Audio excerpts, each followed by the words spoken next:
So without any ado, welcome everyone to our first Cambridge University Students Against Pseudoscience event. I hope you can all hear me okay.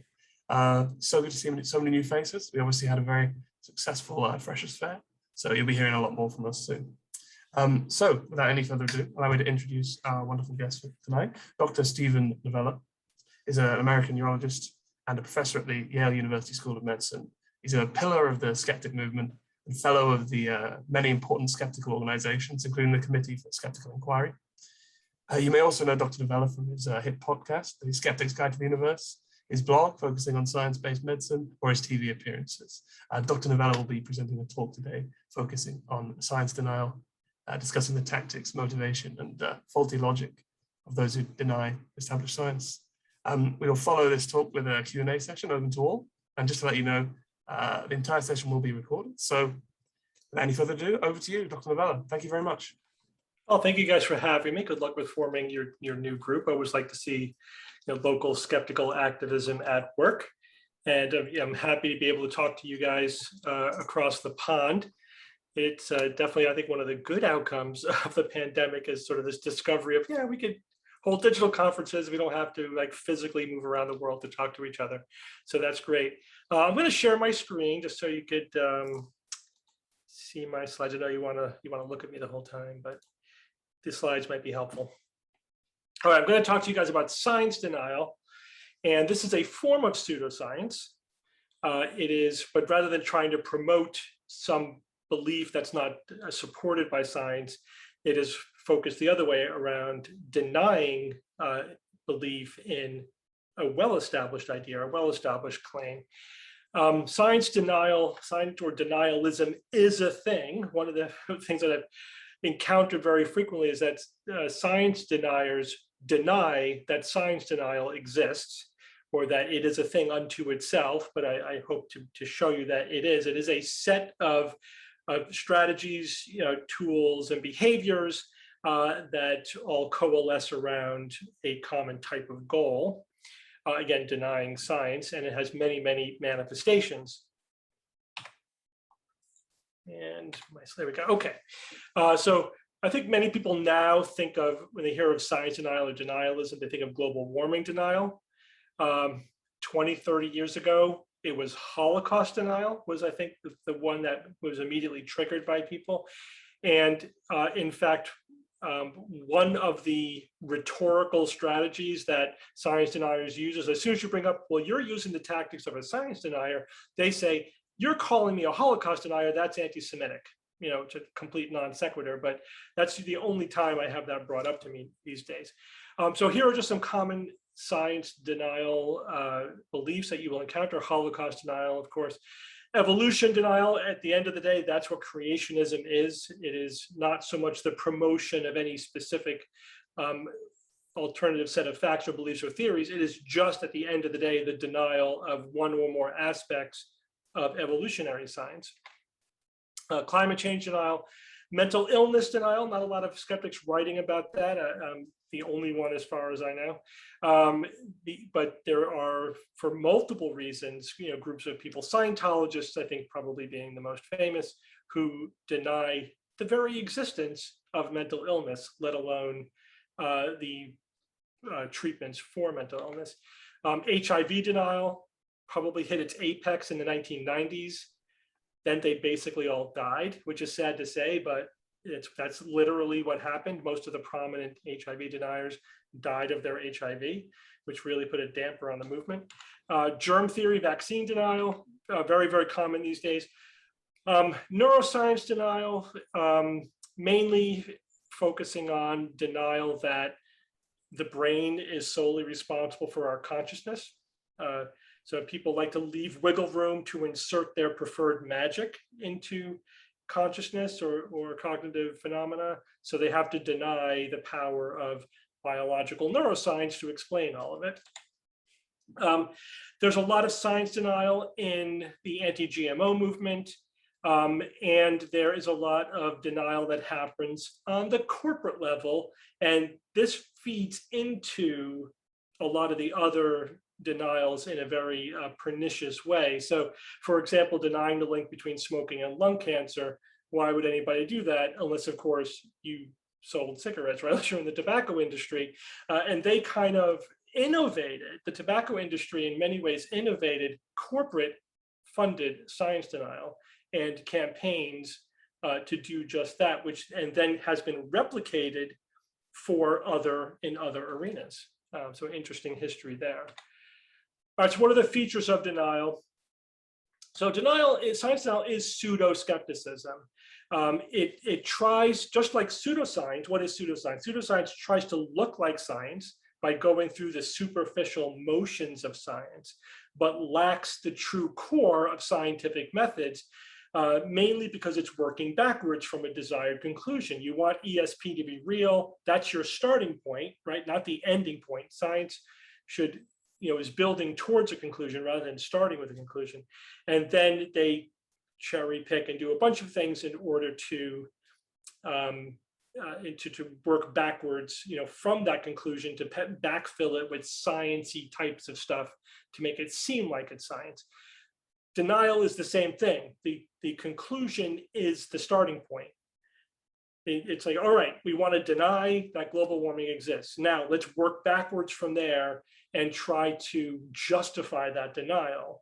And they do so by calling themselves skeptics and by using tools which superficially may look like they're being skeptical, but it's really not scientific skepticism because it's all twisted, in order to create the conclusion they've already come to. One of the things that you could do is to make unreasonable or impossible demands for evidence. Again, most of these upcoming points you'll see are the sort of dark underbelly or the evil twin of skepticism, right?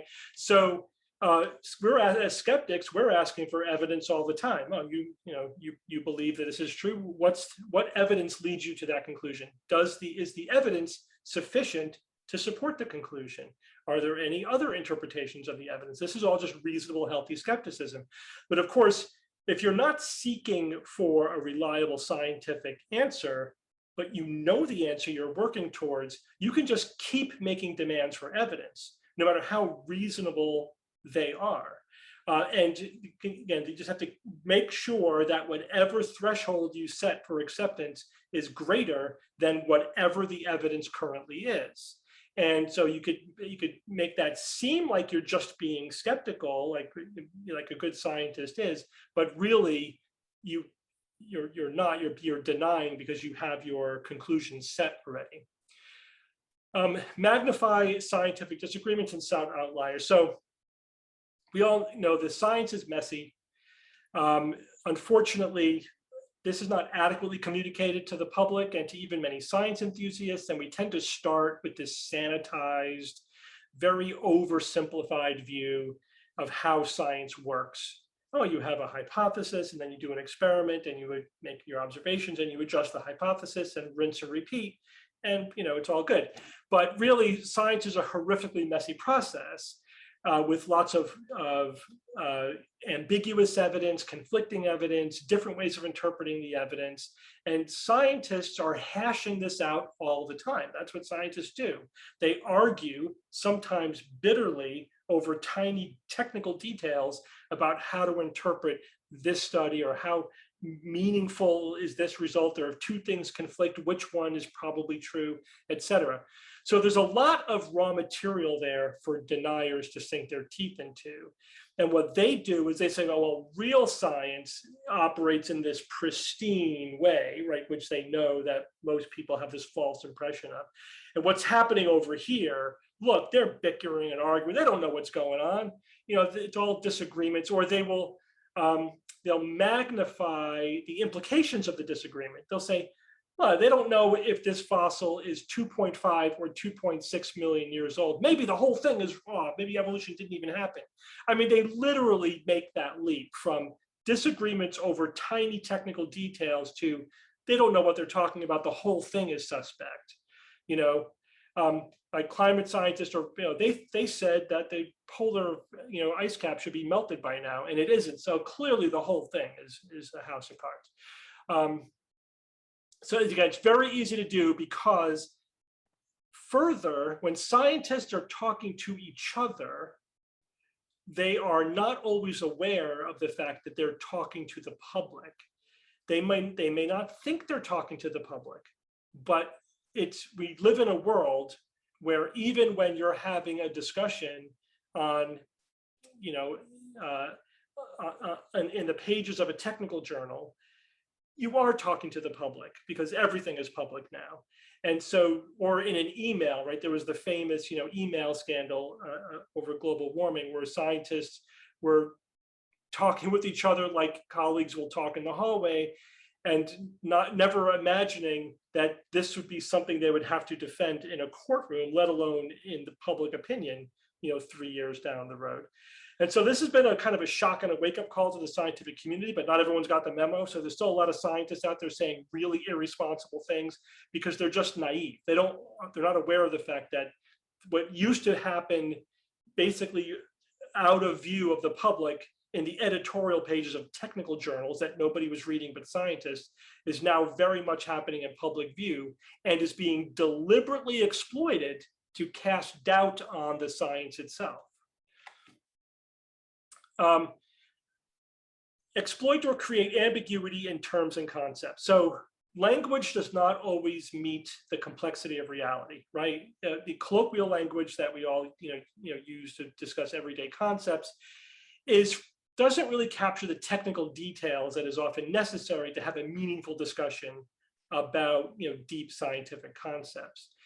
And so it's very easy, again, to exploit the disconnect between what scientists are saying and how they will be perceived by a public who is just going on colloquial terminology.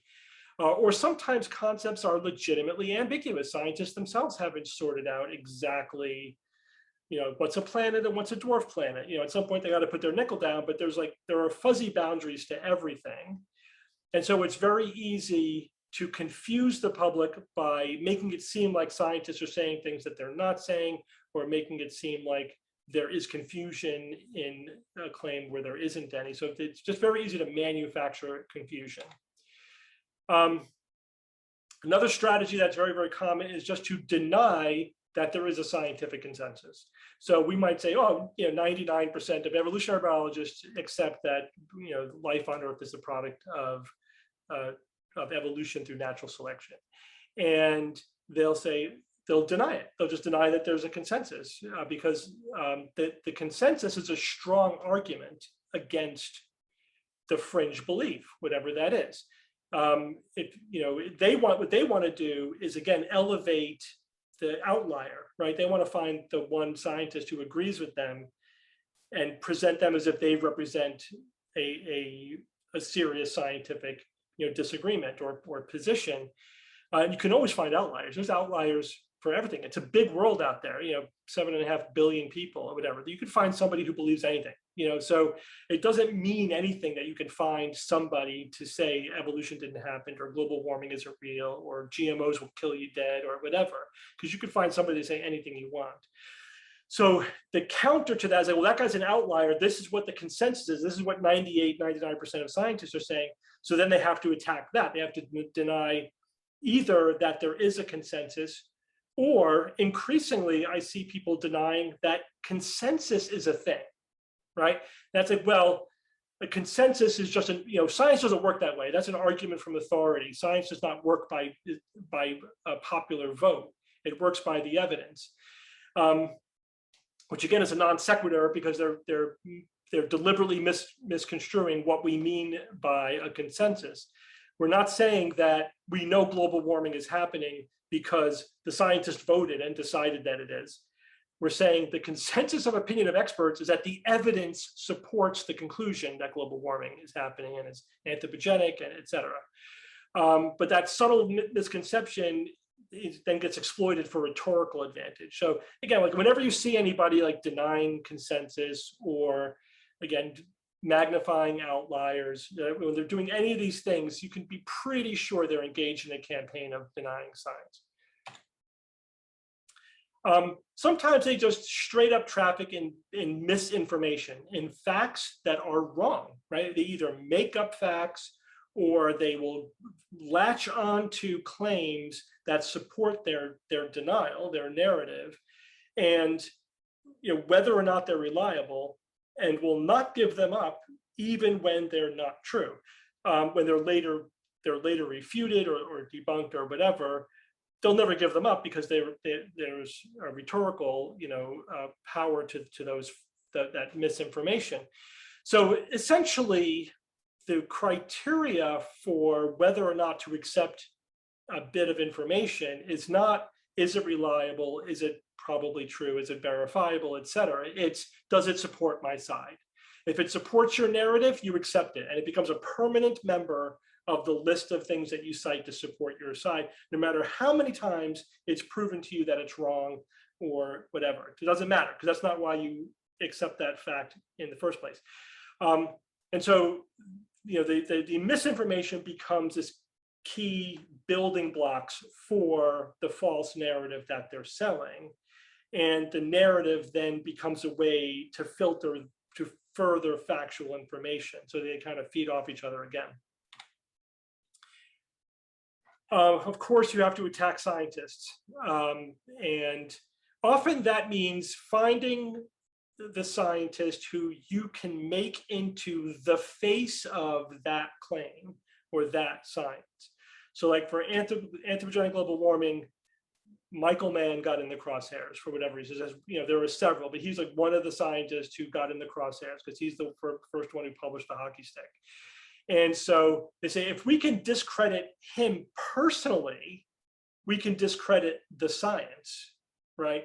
In the pandemic, in the United States at least, Anthony Fauci has become the face of the scientific consensus on COVID and vaccines, et cetera. So of course, if you want to deny that vaccines are the best way to prevent COVID, you attack Fauci personally, attack his credibility, attack his motives, say that they're compromised, that they're lying, or that they're incompetent, et cetera. In fact, there was just, I just wrote about it today, there was just this week a survey published in Nature where they asked over 300 scientists who have spoken to the media about COVID. It could have been just reporting the results of a single study.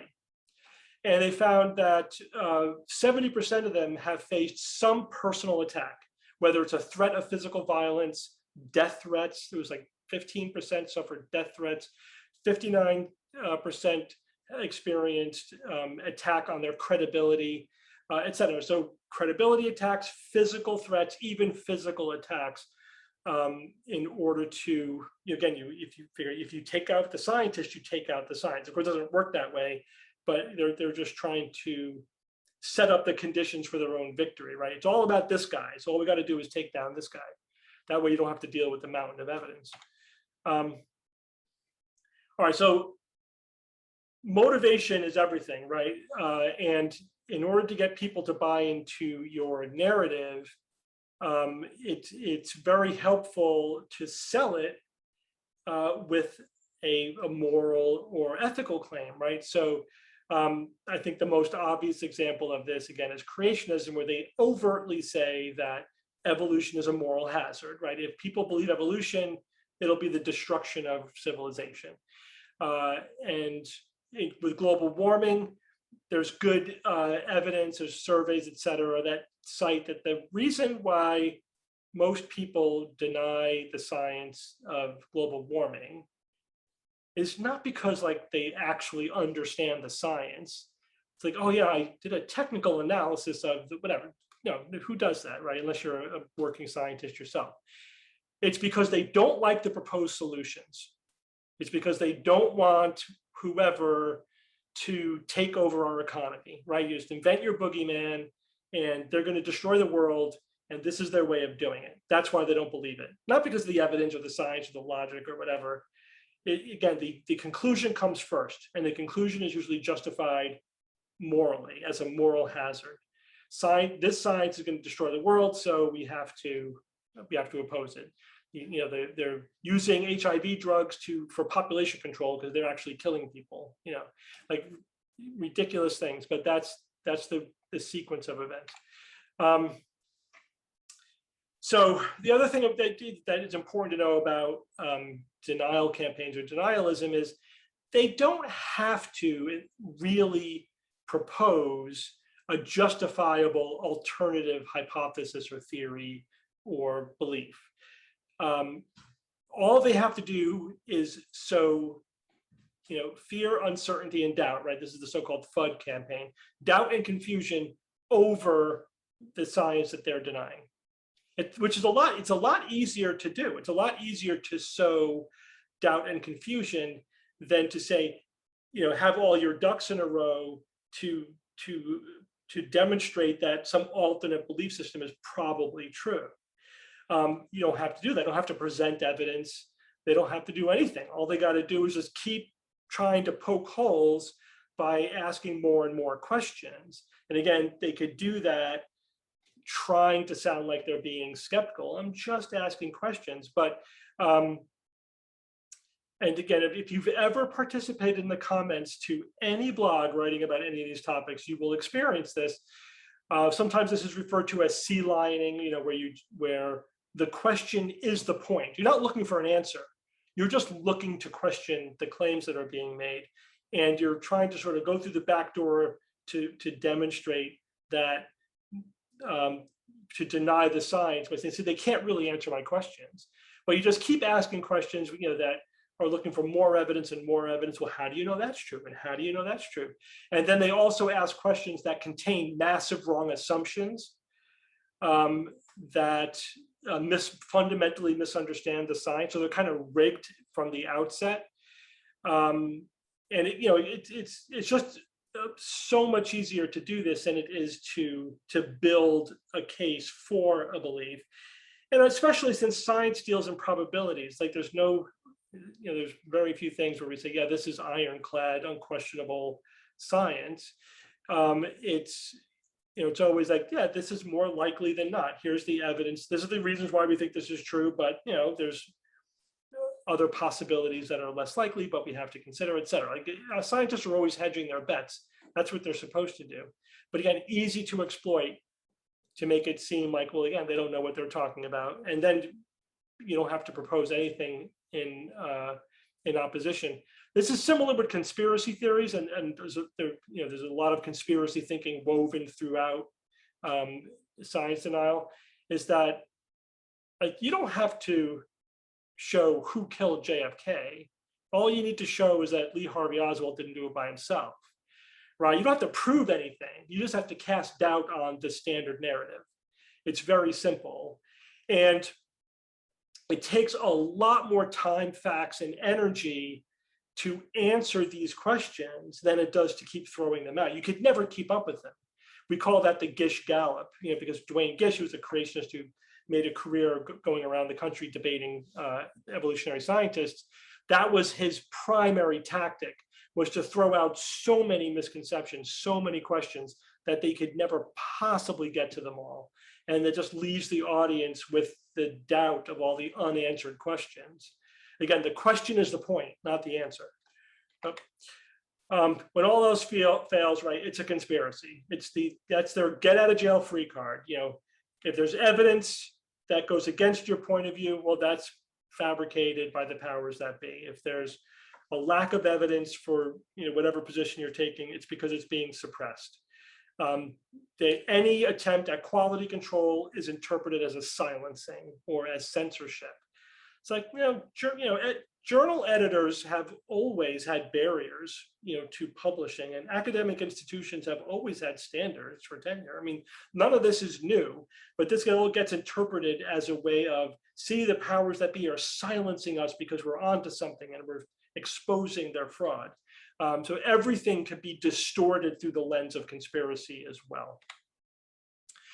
All right, the demarcation problem comes up for any categorization, and it's true for the difference between skepticism and denialism as well, because things always exist along a continuum, science and pseudoscience, skepticism and denial, and there's no sharp line in between them. There's a fuzzy line. So like, how do you know when you're tipping over from skepticism into denial?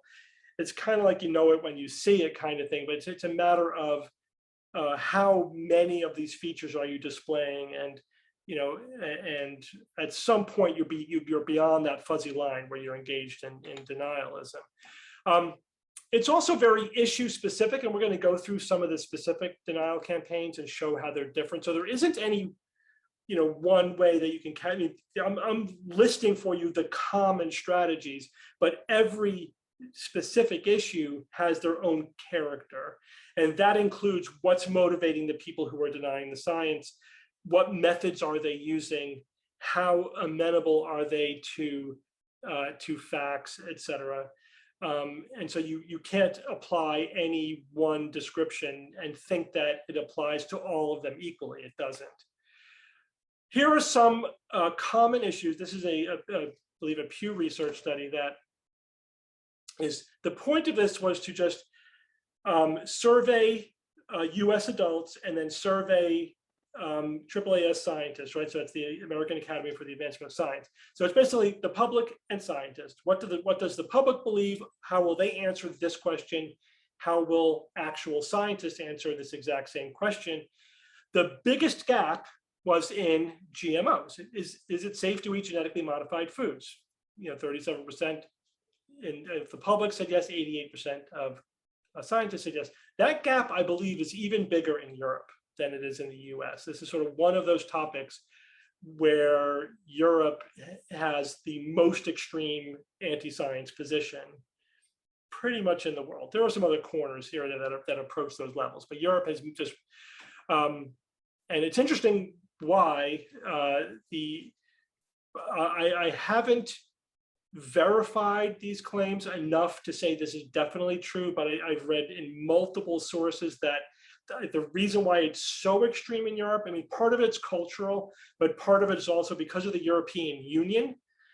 This is a way of engaging in protectionism that they're not allowed to do otherwise by the rules of the EU. So there's a sort of a political business motivation behind it. That may be why it is so great, but there's also plenty of cultural reasons you could point to, whatever.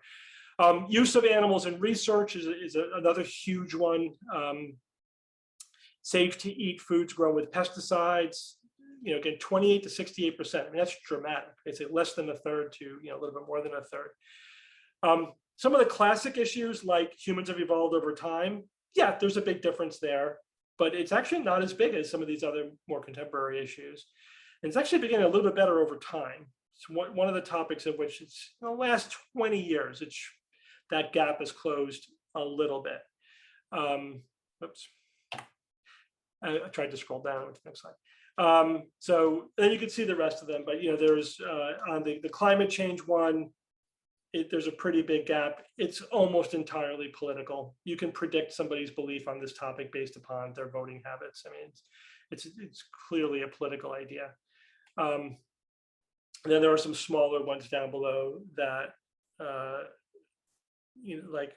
this regarding more technological stuff. There's always going to be a bit of a gap, but you could see the big ones at the top. All right, so I'm going to get into a few specific ones, and you could see how to highlight some of the features that would make them different from other issues. Sorry if my examples are also American specific, but that's the culture I'm embedded in. All right, so if you take the sentence, there is solid evidence of recent global warming due mostly to human activities such as burning fossil fuels. How many people agree with that basic statement? What I want to focus here, there's two sort of features here happening at the same time. So one is, yes, there is a strong difference between liberal Democrats and conservative Republicans. And with Democrats generally accepting global warming and Republicans generally rejecting the notion of global warming.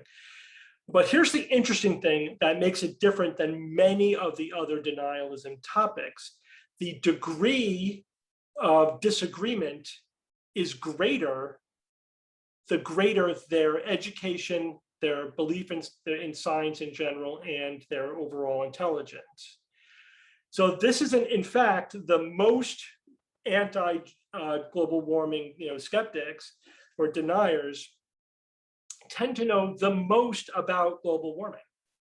there's like an inverse relationship among Republicans only. If you're a Democrat, the more you learn, the more you accept global warming.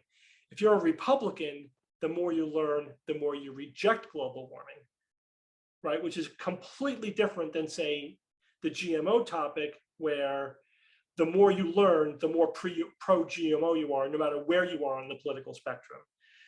Anti-GMO beliefs are largely, not entirely, there are some ideologies that creep in there on the edges, but the bulk of people who reject the scientific consensus on the safety of GMOs do so based on misinformation. And their belief can be corrected by correcting the misinformation. For global warming denial, it's not true. It's not based on misinformation. They already have a lot of information, and that's not in any way the basis of their denial of global warming. It is tribal. It is absolutely 100% tribal, and people use information in order to justify their tribal belief.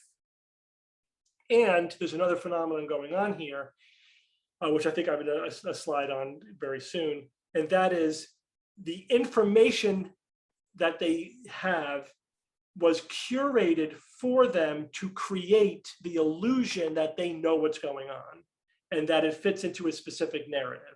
So their rejection of the scientific consensus is based upon this illusion of knowledge that was carefully crafted and curated. So they have a lot of factual information. It's just all highly selective or skewed, or in some cases just straight up incorrect or outdated or whatever, but not randomly, all carefully targeted at supporting the AGW denial narrative.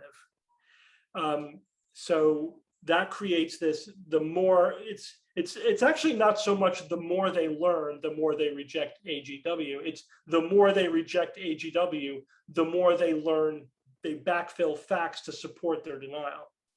Or the smarter they are, the better they are at justifying their denialism with cherry-picked facts. Does that make sense? All right.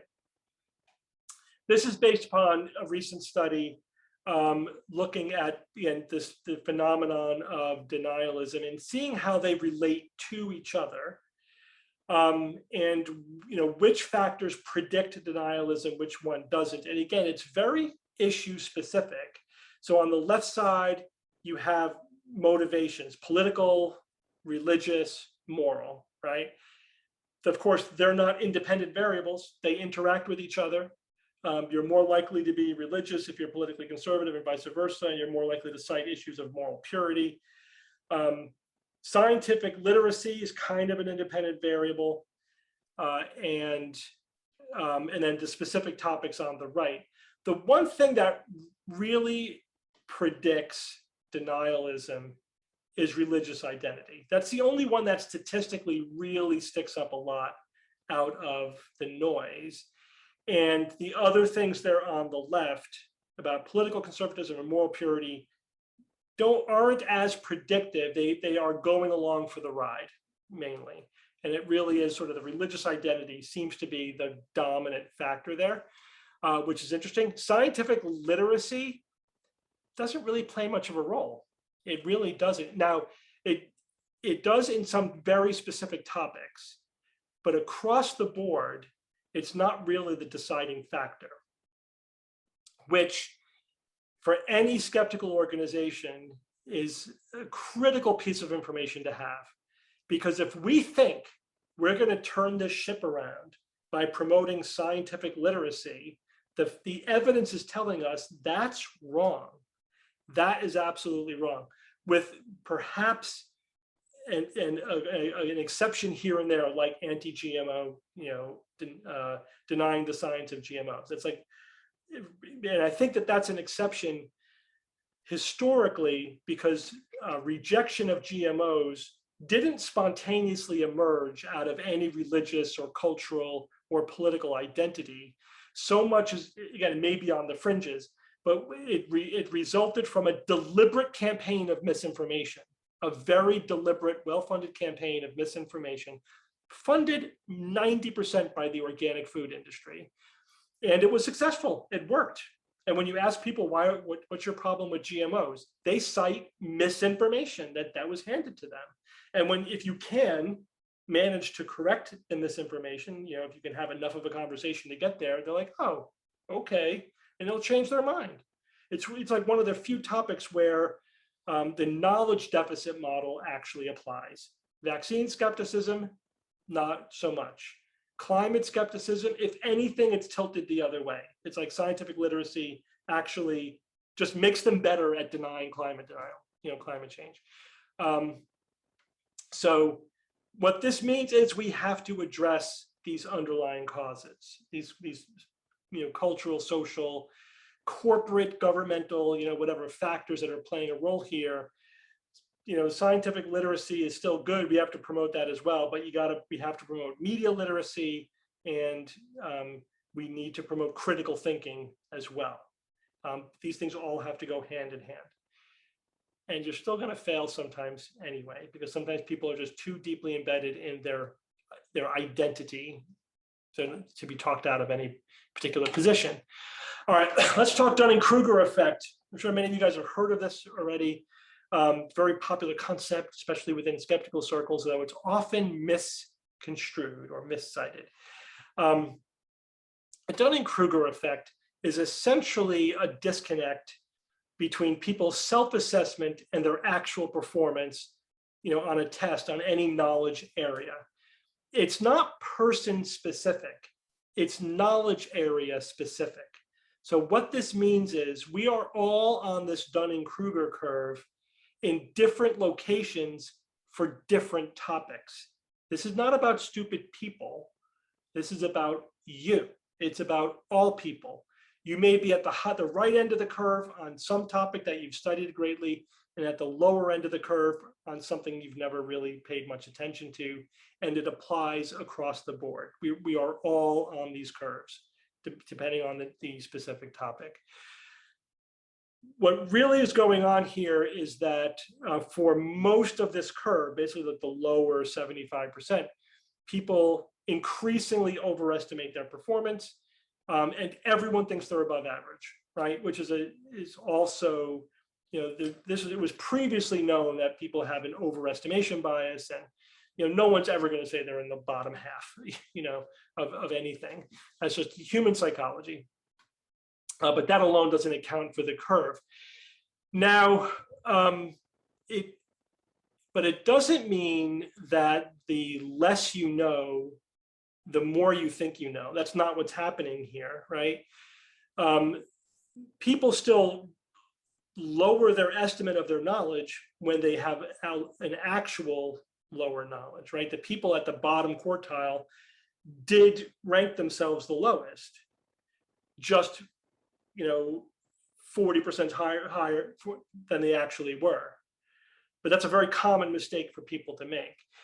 However, again, there are specific topics where we see what's called a super Dunning-Kruger curve, where reducing knowledge actually does increase the degree to which they overestimate their knowledge.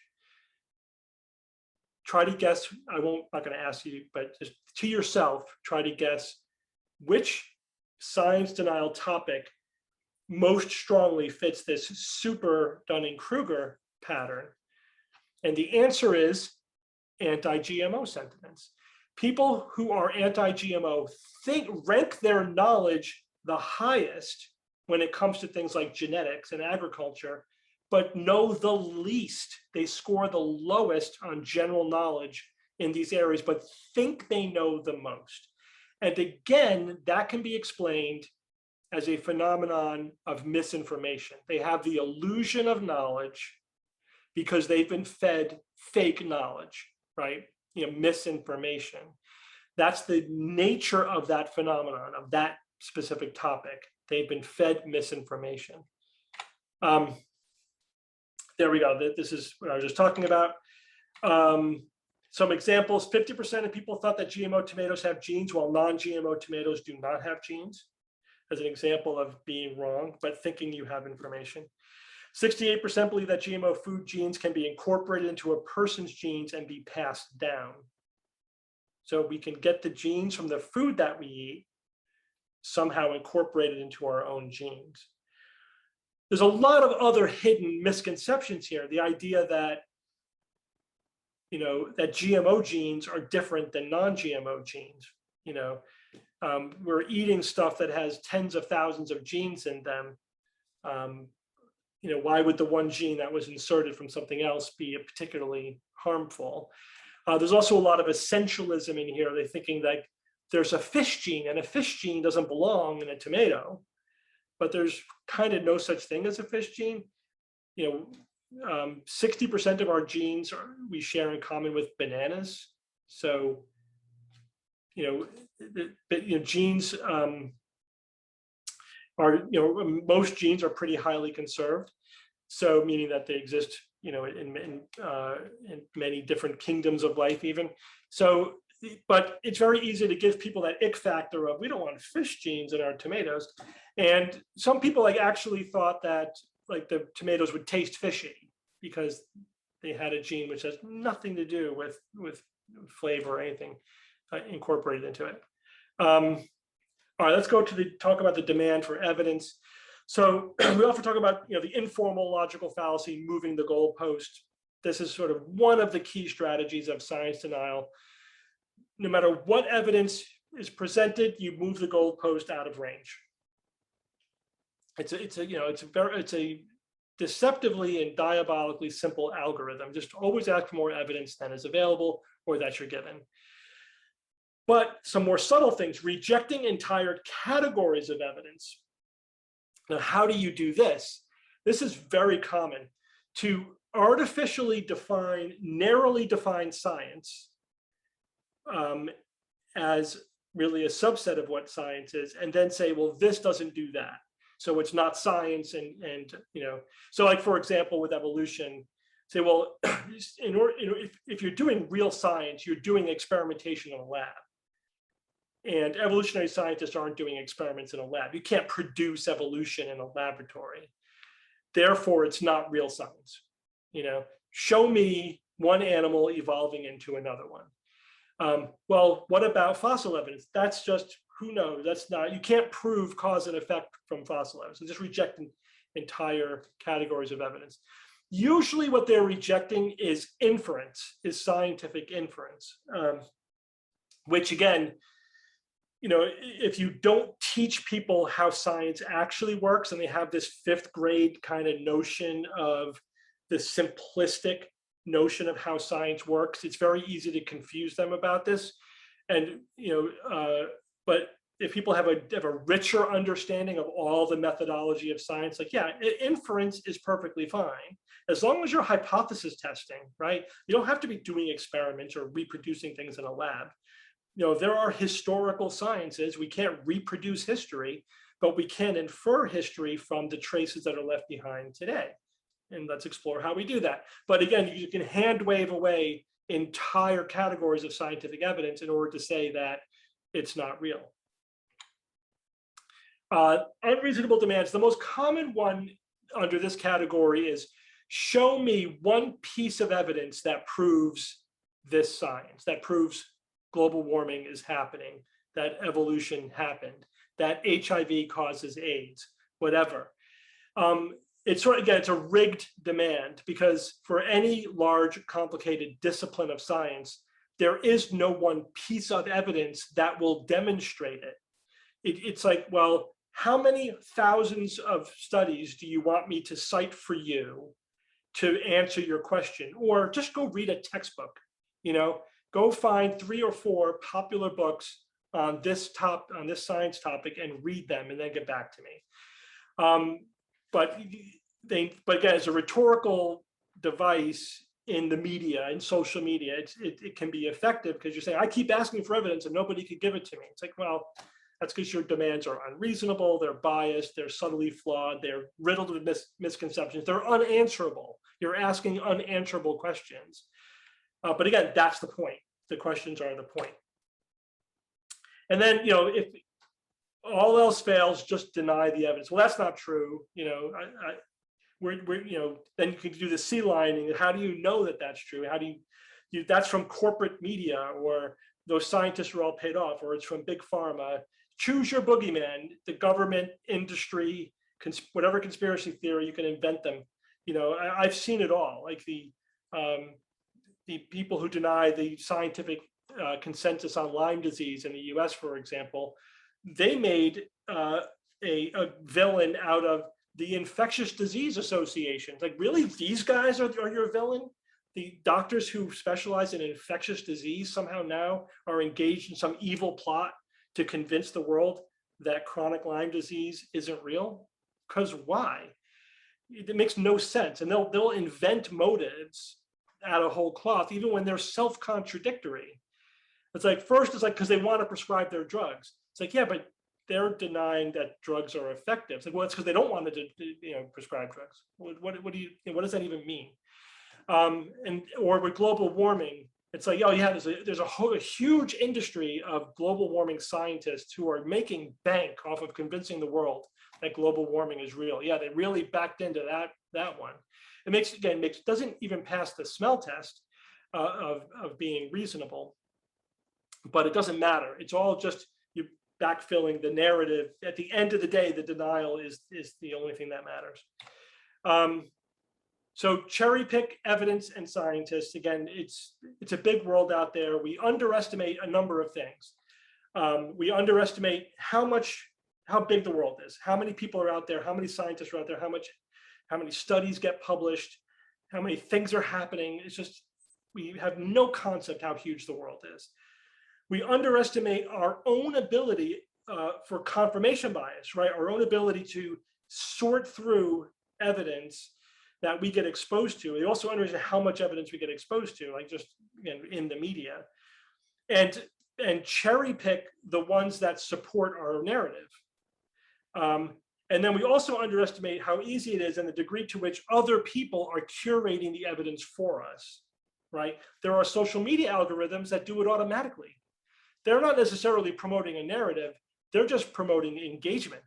They don't care what the narrative is, but they're promoting engagement, and that tends to favor radical narratives.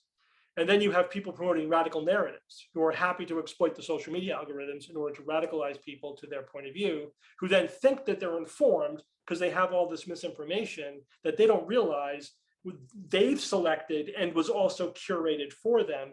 And then they pass it on to other people in their echo chamber, and you get this self-reinforcing phenomenon where people just arrogantly think they know everything. Like, they have so much evidence, they've heard it all, but in reality, they are living in this bubble of misinformation they have no idea exists. There's a million quotes you could have pulled out. This is on, Vox Day is a very popular anti-vaxxer. Statistical analysis isn't enough. Peer-reviewed meta-studies are of zero value. Okay, that's an interesting denial of evidence. Pump 1,000 kids full of toxins, I mean vaccines, according to the complete schedule, and leave a control group of 1,000 completely unvaccinated. Then report on how they're doing every 6 months. There's no excuse not to do it. It's eminently doable. So that's the unreasonable demand for evidence and rejection of entire categories of evidence. Like, statistical analysis isn't enough. What does that even mean? Peer-reviewed studies are of zero value, really? So he's saying the only evidence I'll accept is a vaccinated versus unvaccinated study, which is also the only type of study that will never be done because it's unethical. You can't take 1,000 people and say you're not going to get a proven medical treatment because we have to convince some cranks who aren't going to be convinced anyway. For any reason, just it's would never be approved. Like, there are international treaties about this. This is not like, there's no flexibility here. You cannot deny somebody standard of care medical preventive treatment as part of being in a research, and part of being in an experiment. Can't do it. Completely unethical. Doesn't matter how many times this gets pointed out. Anti-vaxxers will go back to this over and over again. This is, the origin of the sea lining thing, where you can just infinitely ask for more evidence without end. I mentioned about the solution aversion, which has emerged as a common motivation for global warming denial. It's not about the science or the global warming. It's about, the proposed solutions. So of course the debate then gets focused on the wrong thing, and humans are very good about doing this, meaning that it's very common for us to want moral purity, ideological purity, and simplicity, right? That we crave these things. And that means if we don't like the outcome, we will deny everything that leads to it. Because we don't want to believe at the same time, well, the basis is true and we should be doing this, but I don't want to do it anyway. We don't like the complexity of that, the moral ambiguity of believing that, yeah, well, some of this is right and some of it's questionable, and there's trade-offs. That's all too complicated. It's much easier to say it's all wrong from beginning to end. This is Ken Ham, a very famous creationist in the US, writes, even when I began teaching on creation versus evolution back in 1975, I was already asserting that atheistic evolution, the atheistic is superfluous there, and morality were connected, and that over time, immorality would grow as people rejected God's word and accepted evolution. So that's the moral hazard, absolutely core to evolution denial. Let's talk a little bit on misinformation, then I'll end on this slide, and I'll leave some time for questions. I'm happy to go over too. I don't know if you guys have a hard out. So misinformation has a few forms. First, there's just denial of established facts, just saying that established fact is incorrect. Spreading incorrect information.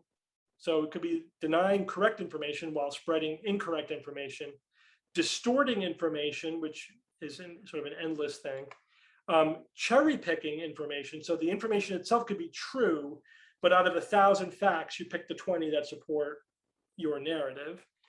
So here's an example of distorting information. I see this chart all the time on anti-vaccine sites and talks. I've had this slide put up when I was in a debate against an anti-vaxxer. So luckily I had seen it before. So this is showing measles mortality. And you see where the measles vaccine was introduced. I'll actually use my mouse. So here's measles mortality. Here's where the vaccine was introduced. So it makes it look like the measles vaccine had an insignificant effect on the disappearance of measles, or, this is before the resurgence of measles because of anti-vaxxers, but it makes it seem like, the significant reduction in measles was happening anyway, and the vaccines really weren't the important factor. Again, try to guess to yourselves, what is the misinformation here? What is the distortion? How is this misusing accurate information in order to create a false impression? So you'll notice that this is measles mortality rates. Why mortality? These are people who are dying from measles. Well, yeah, the mortality rate from everything decreased between 1900 and 1964. That's just going from pre-scientific bloodletting to modern medicine. The effect you're seeing there is just modern medicine, having nothing to do with measles.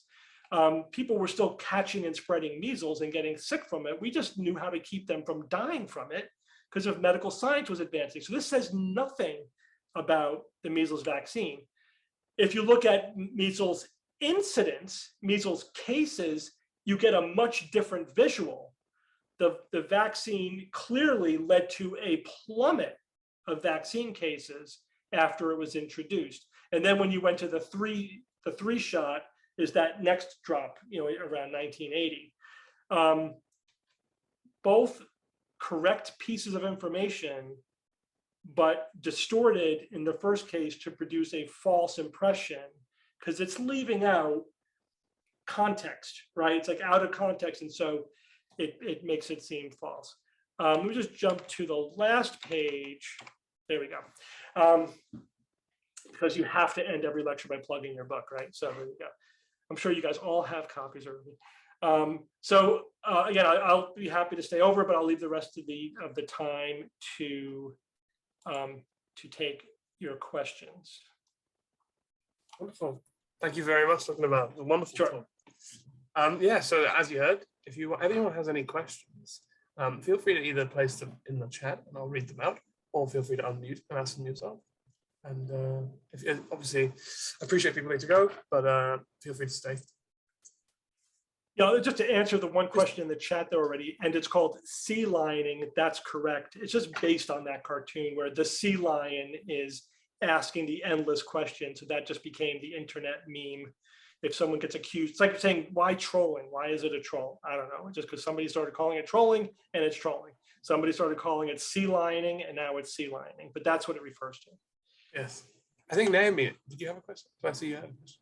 Yeah, that's true. Hi. Hello, welcome. Hello, Dr. Novella. Thank you so much. I've been my pleasure.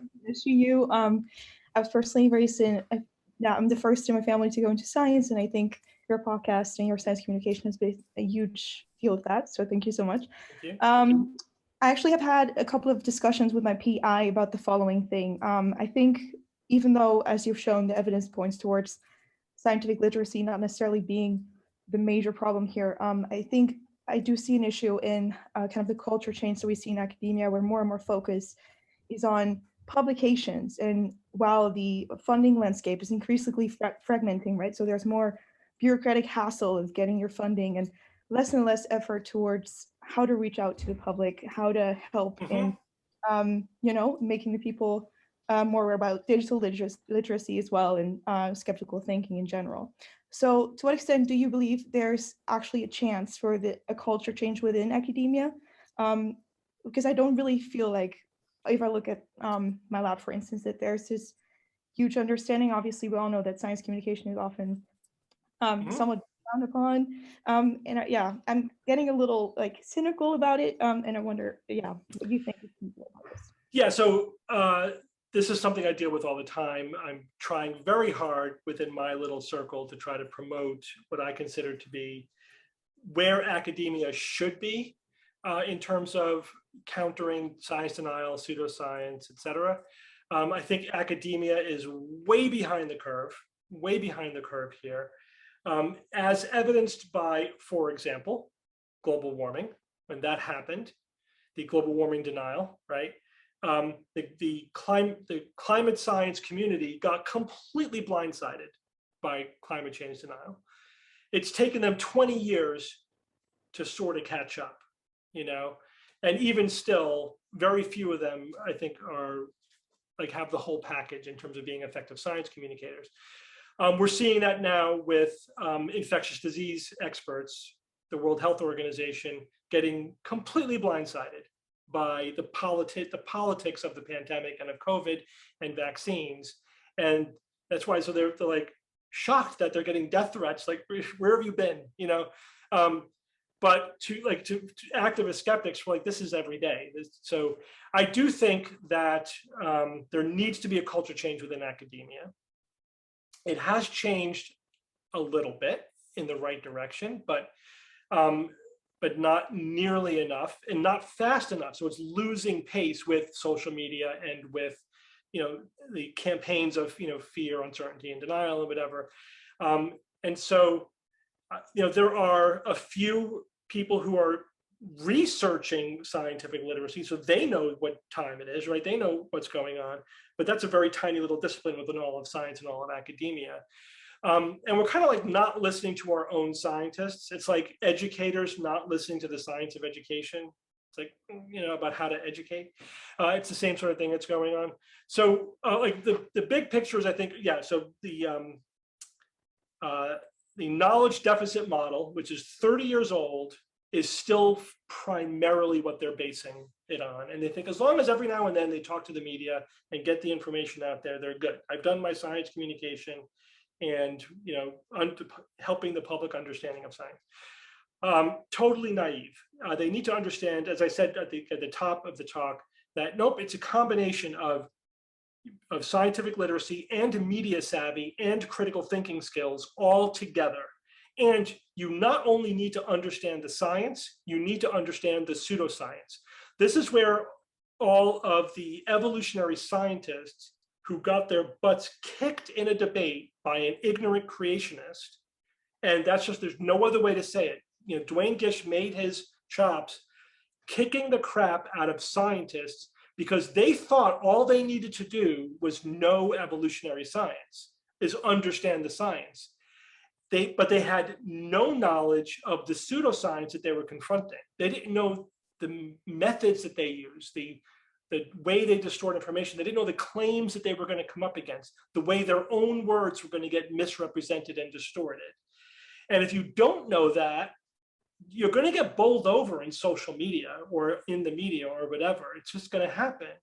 And we also have to understand how to keep, our heads above the fray in a way. So we need to be seen as objective purveyors of information and opinion and credibility. But it's so easy for that to get dragged down into the political ideological fighting. And finally, we have to understand that there are billion-dollar campaigns funding multiple different pseudosciences and denial campaigns. The fossil fuel industry has spent billions casting doubt on global warming. And that's just one topic. There's so many out there, just name it. There's hundreds of millions to billions of dollars being spent by somebody to spread misinformation. And we need to have an adequate information infrastructure to deal with that. And if we don't, that's the ivory tower syndrome, right? Believe me, it's still rampant in academia. They're just toiling away in their ivory tower. And I understand that some scientists just have to keep their head down and do a lot of work. I got you. I'm not saying every scientist has to be out there doing the science communication thing. If that's not your thing, fine. Then just shut up and let other people do it who know what they're doing. Because what happens is you get some naive scientist who has no idea how to communicate science, no idea what they're up against, goes out there and gets bowled over, in social media or whatever, and and the damage is done. You know what I mean? And universities don't. Like the press office that is supposed to support scientists need a revolution. They don't have the infrastructure, the support, the staff, and sometimes the knowledge to really do their job. They're not interfacing properly with scientists. And again, I've dealt with them a lot. It's like when I asked one, like there was a press report that just got the science wrong, and which is actually, there was a study about that too. Most of the time when the media gets the reporting of a science story wrong, it originates in the press office of the university that published the study.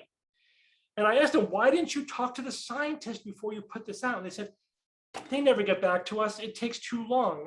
This has got to go out today. I can't have a 2-3 day turnaround waiting for a scientist who may not get back to me. And so there's a complete disconnect there. It's dysfunctional. And we're up against slick, well-funded campaigns where experts are being hired by industries to engage in campaigns. We're going up against lawyers and marketers and whatever. It's just the deck is so stacked. But I am positive because we have one huge thing on our side, and that is the truth. Science actually does work. In the end, we win all these battles in the end. Eventually, it's just always a matter of how much damage gets done in the meantime. Thank you very much. Right, I think so. I've got a couple of questions from committee members, but if anyone else has a question, I'm happy to prioritize that. I don't know how much longer you can go, Dr. Novella. I'm fine, go ahead. Okay, anyone? If not, I'll, Inigo, go ahead, ask your question. Yeah, I had a question also around the science literacy figure that you showed, where you have this split between liberal Democrats and conservative Republicans. I don't know, I think I just maybe wanted you to expand a bit on that, because it sort of made it sound like perhaps more science literacy isn't a solution there, when I'd say it probably is. It's the narrative in which that science is being spun in terms of elite opinion and media diet.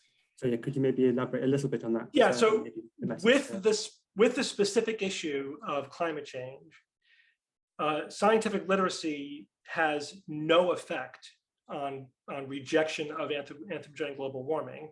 And this has been studied multiple different ways. I just showed you one study because it's a nice dramatic chart. But if you give people information, they dig in their heels on global warming. They actually increase the degree to which they reject it, because you're forcing them to defend their position, basically. So the point is that with that specific issue, whereas with GMOs, it's fine. Give them information like, oh, okay. You get with anthropogenic global warming, they completely dig in their heels. And the more again, education, scientific literacy, and general intelligence tend to all track together. So hard to tease those things apart, but they all correlate with a greater rejection of global warming on the right. Why is that? It's hard to say which way the cause and effect is going. Is it because if you are in the conservative Republican tribe, unless you're a climate scientist, right? And then even then, what the evidence shows is you have to get to a postgraduate level of training in a specific discipline for that knowledge to break through the other factors that determine, whether you will accept or reject science. And so, that we're not talking about climate scientists at the far end of that curve. We're just talking about people who probably have, higher education, are generally intelligent, have a lot of facts at their disposal, right? So they would score well on a scientific literacy test or score well on an IQ test. So are they just better at defending their position? Are they more confident? There's a confidence factor in here, more confident in rejecting the consensus of the opinion. They're more arrogant in thinking that they could do their own research. There's a lot of these factors that play into it, but there's definitely, the correlation's undeniable.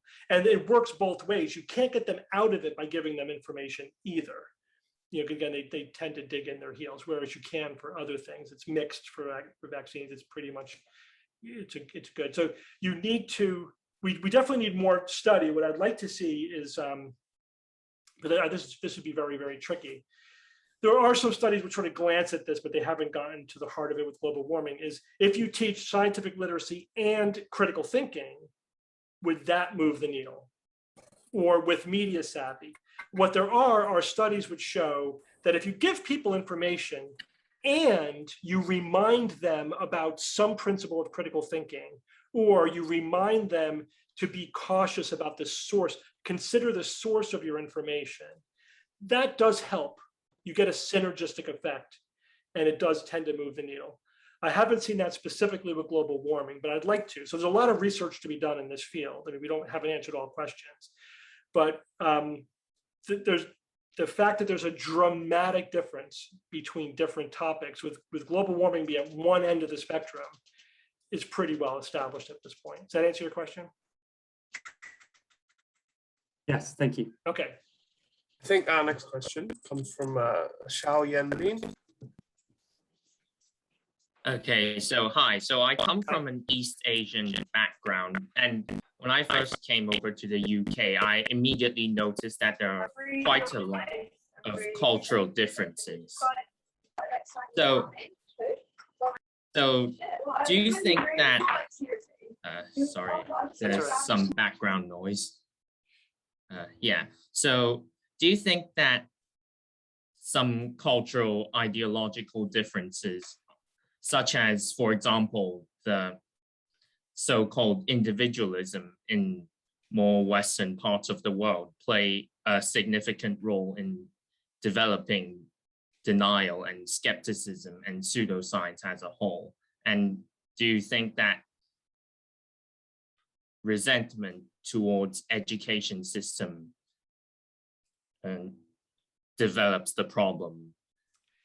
Yeah, so the short answer is yes, there's absolutely cultural differences in the pathways that people are likely to take to get to science denial or belief in pseudoscience. That doesn't mean that it's absent in certain cultures. It exists everywhere. It just means that the pathway that you're likely to take to get there. So in the West, there definitely is a certain anti-intellectualism that is tied with individualism that is often what is appealed to, So like you're not going to appeal to somebody in China the same way you're going to appeal to somebody in the UK or in America, but you can still get there, right? So there's still plenty of science denial in more collectivist cultures. It's just they're not told do your own research. They're told this is what the research, it's more of an authoritarian kind of way that the information comes down to them. But if you just measure, just generally speaking, like belief in pseudoscience or rejection of science, it's everywhere. It's to similar degrees. It's just the specific topics differ, right? The specific science that they're denying and why they're denying it. But humans are all tribal. That's universal. There are certain universal things, and the tribalism tends to be the ultimate determinant, or one of the strongest ones. It's if you go back to that study that I showed, the graph of all the different factors interacting with each other, the factor that seems to be most predictive, it wasn't individualism versus collectivism, or even scientific literacy, or analytical versus intuitive style of thinking. These all have influences on different topics, but the one factor that really peaked above everything else and seemed to dominate predictively whether or not you would reject science or not was your tribe. That was it. And if your tribe rejects a particular scientific belief, you are overwhelmingly likely to reject it yourself. When that becomes a source of identity, that's the problem. So that's why I think the fundamental thing that we are doing as a skeptical community, right? And the fundamental thing that skeptics are doing in terms of changing the world is to try to get as many people as possible to identify with the tribe of skepticism, of scientific skepticism, of believing based upon logic and evidence and critical thinking, et cetera. So divorcing yourself from all other labels and ideologies and tribes that would distort your scientific beliefs. So that, because until we do that, until we get people to care more about being correct and the science than supporting their tribe, and even know that they're doing it. I mean, most people don't even know that they're doing it. Like they're not even, they haven't learned enough in terms of metacognition and critical thinking, et cetera. They don't, if you talk to somebody who denies global warming, they don't say, "Oh, I do it because it's my tribe does it."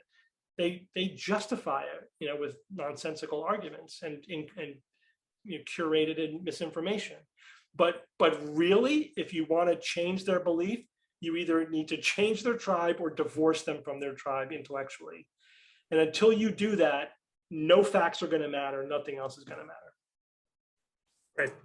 I think we'll have time for one more quick one. All right. So, Francis Marino, if you've got a quick one, please go ahead, far away. There's someone ahead of me. Shreyas. No, it's okay. He'll have plenty of time to ask questions. He's on the committee, so Okay. don't worry about him. I'm not sure if it's a quick one. So going back to one of your earlier slides, which linked political viewpoints with climate change denial, for example. As part of, I'm on a postgrad course in climate change, and we're looking at misinformation as one of the kind of big topics. So it's super interesting for me to hear you talk tonight.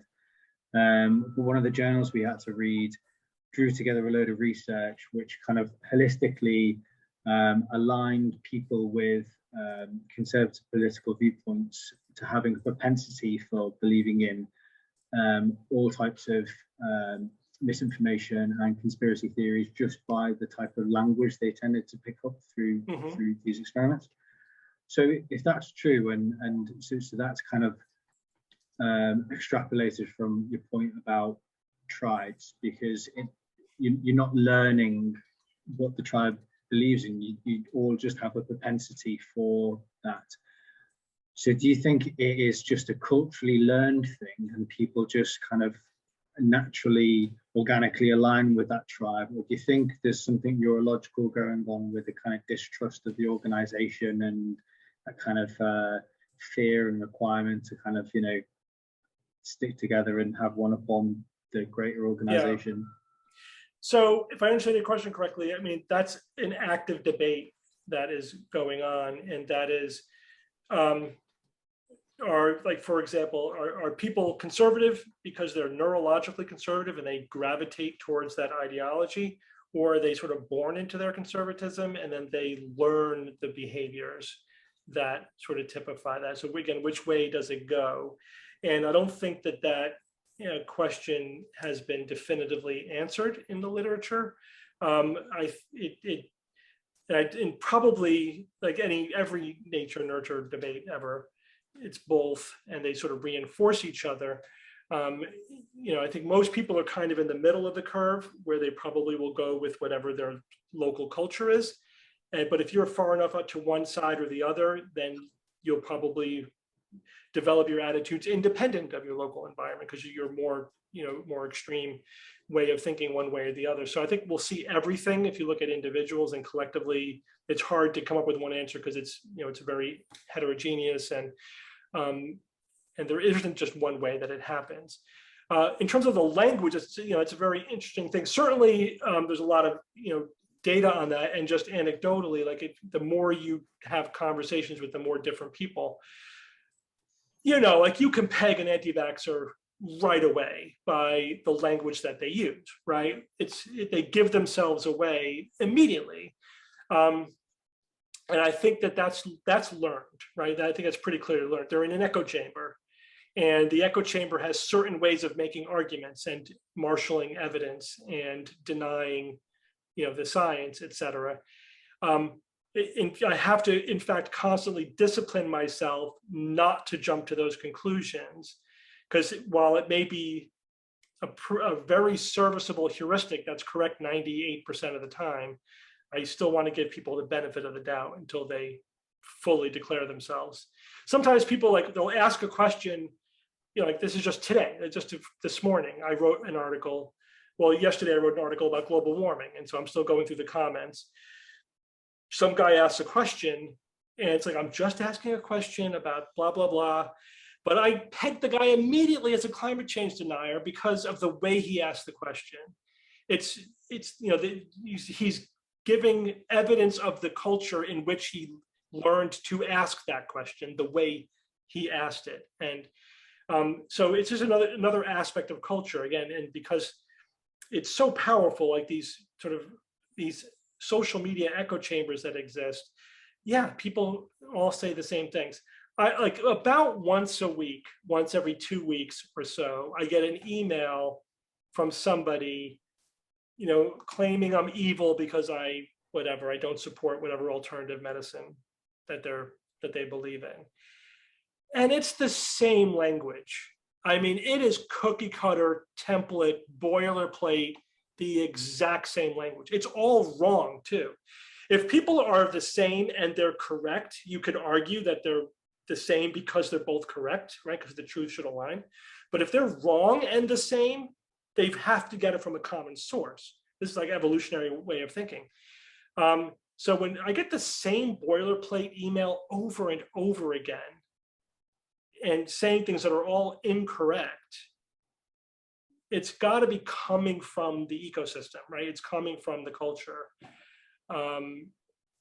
So again, I off the top of my head, I couldn't cite you anything, in published or empirical for that, for the language aspect. I wonder what's out there. I'd be interested to look it up. But I mean, anecdotally, it's overwhelming. Thank you. I'm sure the same is true of any subculture, right? Whatever you're into bike riding. Once you get into the bike riding subculture, there's certain lingo and language that people use, and shorthand and whatever. It's part of the culture. It's part of the identity. It becomes part of that tribe. That's just, all humans do that, I think, in every context. And people who love cycling are very happy to tell you about it. So yeah, totally. Or whatever it is. Yeah. Well, thank you so much, Dr. Novella, for your time. Okay. It's been amazing. Thank you all for coming. So many new faces here. Obviously, this will be published online. Please have a look in the chat for our next events. We've got another talk coming on the 26th. Do you advise? How do you become superstitious? Very interesting. And we've also got the social coming up on the 4th of November. So keep an eye out for those. Thank you very much, Dr. Novella. It was a lot of fun. Thanks, guys. Take care. Cheers. Thank you. Yes, and also committee applications are open as well. Thanks, everyone.